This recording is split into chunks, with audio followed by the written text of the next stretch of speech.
Minasan, konnichiwa. Today, magluluto po tayo ng Japanese curry. Ito po ang mga ingredients: isang onion, 2 patatas, isang carrot, 1/4 kilo ng baboy, Japanese curry roux na bibili po ito sa mga supermarket. Kailangan din po natin ng 750 ml ng water at cooking oil. Let's start po sa paghihiwa ng gulay.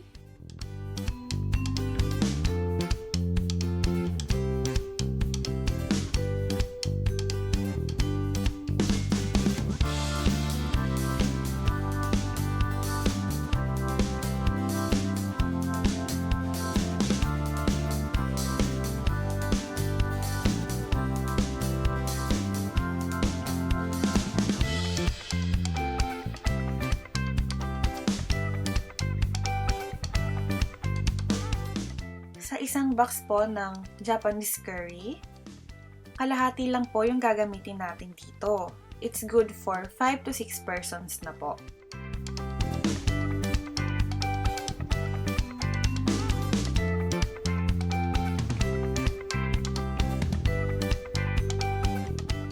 Maglagay po tayo ng cooking oil.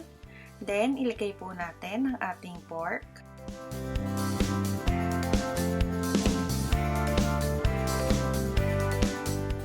Pag naluto na po ang ating pork, ilagay na natin ang ating potatoes.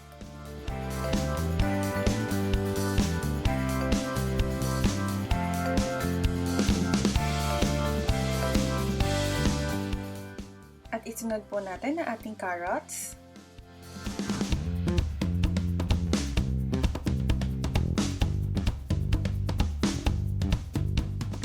After 2 to 3 minutes, ilagay na rin po natin ang ating hiniwang onions.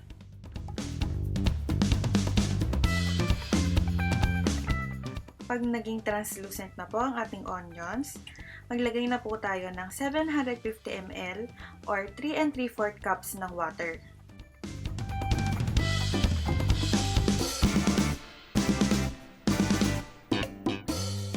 Takpan po natin at hayaan itong kumulo.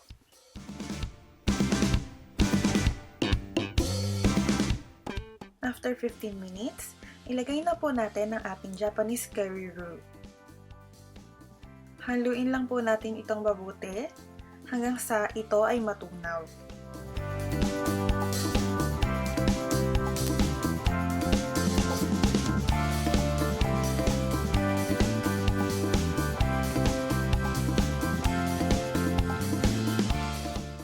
After 5 minutes, pag malapot na po ang ating curry, patayin na po natin ang apoy at pwede na tayong kumain!